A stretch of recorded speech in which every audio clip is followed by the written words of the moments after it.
নোয়াখালী অর্থনৈতিক দিক থেকে এখনও বাংলাদেশে 1 নম্বর, এটা সবাই জানে।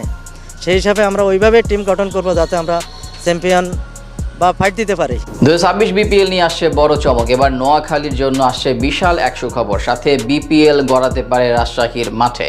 নতুন আপডেট এসেছে ফরচুন বরিশালের হোম ভেন্যু নিয়েও। কপাল পুড়তে পারে সামির কাদের চৌধুরীর। এবার টুর্নামেন্টে আসছে বেশ কিছু সারপ্রাইজ। সব মিলিয়ে 2026 বিপিএল এর নতুন দল ও বরিশাল রাজশাহীতে খেলার সম্ভাবনা সহ সকল নতুনত্ব নিয়ে বিস্তারিত জানবো রিপোর্টে। কথা ছিল 2025 বিপিএল হবে অনেকটা নতুন প্রত্যয় ও চমকের আদলে, কিন্তু নতুনত্বের চেয়ে বিতর্কই বেশি ছিল এবারকার টুর্নামেন্ট জুড়ে। তাই এবার প্রায় 6 মাস আগে থাকতে পরবর্তী মৌসুম নিয়ে পরিকল্পনা শুরু করেছে বিসিবির নতুন সভাপতি। এবার আসরে আসতে যাচ্ছে বেশ কিছু বড় চমক, সাথে সুখবর আসছে উত্তর ও দক্ষিণবঙ্গের কয়েকটি জেলার জন্য। বিপিএল এর উন্মাদনা পুরো দেশ জুড়ে ছড়িয়ে দিতে চায় বর্তমান বোর্ড। এতদিন টুর্নামেন্টটি ছিল অনেকটা ঢাকা, সিলেট এবং বৃহত্তর চট্টগ্রাম কেন্দ্রিক, কিন্তু এবার সেই চিন্তাধারা থেকে বের হয়ে এসে নতুন করে পরিকল্পনা সাজাচ্ছে গভর্নিং বোর্ড। জানা গেছে নতুন একটি ফ্র্যাঞ্চাইজি যুক্ত হতে পারে 2026 মৌসুমে।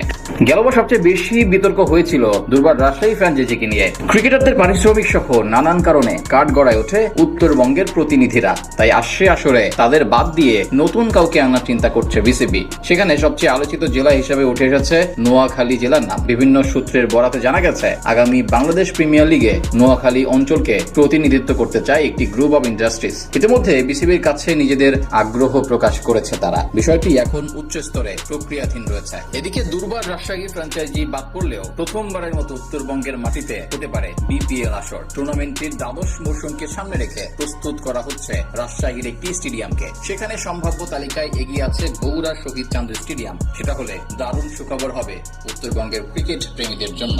শুধু রাজশাহী না, ফরচুন বরিশালের হোম ভেন্যু হিসেবে এবার দেশের দক্ষিণ অঞ্চলেও বিপিএল আয়োজন করার কথা ভাবছে বিসিবি। নতুন সভাপতির আন্ডারে ইতিমধ্যে শুরু হয়েছে এর কাজ। তবে ধারণা করা হচ্ছে আগামী টুর্নামেন্টের আগে ভেন্যু প্রস্তুত করা কিছুটা কষ্টসাধ্য হবে সংশ্লিষ্টদের জন্য। তাই 2027 বিপিএল দেখা যেতে পারে বরিশালের মাটিতে। এদিকে দুর্বার রাজশাহীর সাথে শঙ্কা তৈরি হয়েছে সামির কাদের চৌধুরী মালিকানাধীন চিটাগাং কিংসের স্থায়িত্ব নিয়ে। গতবার পেমেন্ট ইস্যু নিয়ে নাটকীয়তা করায় তাদের দল দিতে কিছুটা আপত্তি জানাচ্ছে গভর্নিং বোর্ড। এমনকি অনিশ্চয়তা আছে খুলনা টাইগার্সকে নিয়েও। সেক্ষেত্রে 7 দলের বিপিএল নেমে আসতে পারে 6 দলে। তবে একটি নতুন ফ্র্যাঞ্চাইজি অন্তর্ভুক্ত হবে তা প্রায় নিশ্চিত। পুরনোদের মধ্যে শাকিব খানের মালিকানাধীন দল ঢাকা ক্যাপিটালস, টানা 2বারের চ্যাম্পিয়ন ফরচুন বরিশাল, বসুন্ধরা গ্রুপের অধীনে থাকা রংপুর রাইডার্স, নতুন মালিকের আন্ডারে সিলেট স্ট্রাইকার্স অনেকটা নিশ্চিত।